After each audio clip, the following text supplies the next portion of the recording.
dans le cadre du projet franco-malien, cette année, on va faire un appel à propositions. C'est-à-dire qu'on va publier dans différents journaux, médias,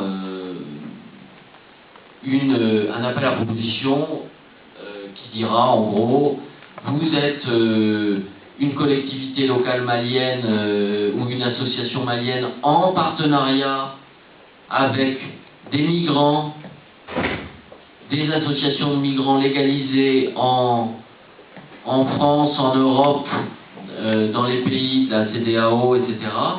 Vous pouvez déposer un projet dans ce cadre-là en répondant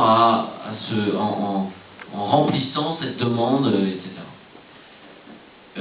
C'est donc différent de ce qui se passait où avant, vous nous contactiez, vous nous disiez voilà j'ai un projet, on prenait le temps de discuter, d'élaborer ensemble, de dire il manque ça, il faut... Voilà. Et quand le projet était prêt, il était présenté à un comité de sélection et puis le résultat tombait. Soit il était très bon, il était accepté, soit il manquait des choses, il était ajourné, soit il n'était pas tout à fait conforme aux priorités locales ou nationales, et auquel cas on disait désolé mais on ne va pas le financer. Là ça va être complètement différent.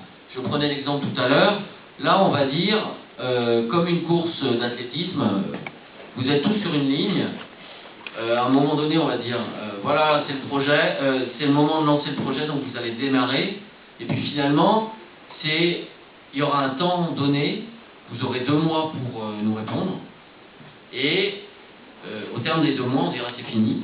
Si vous nous répondez après, ce sera trop tard. Et au terme des 2 mois, on va dire, on va sélectionner parmi ces projets. Donc il faut se préparer dès maintenant. Même si aujourd'hui l'appel à proposition n'est pas lancé, puisqu'effectivement il n'est pas encore lancé, il faut que vous soyez prêts au moment où il sera lancé. C'est-à-dire que le projet... Il y a 2 choses dans un appel à proposition. Il y a le projet et il y a la demande. Il y a le projet dans sa tête, il y a les études préalables, il y a le partenariat à consolider avec le Mali, qui va faire le projet, qui va exécuter le projet, combien ça va coûter. Tout ça, c'est une préparation que vous devez faire dès maintenant. Et puis, au moment du lancement de l'appel à proposition, alors là, ce sera un autre travail. Il s'agira de rédiger, de mettre les papiers qu'il faut. Rédiger, alors on sait très bien, certains maintenant ont tout à fait la capacité de répondre à ce genre d'appel, d'autres il faut qu'ils soient aidés.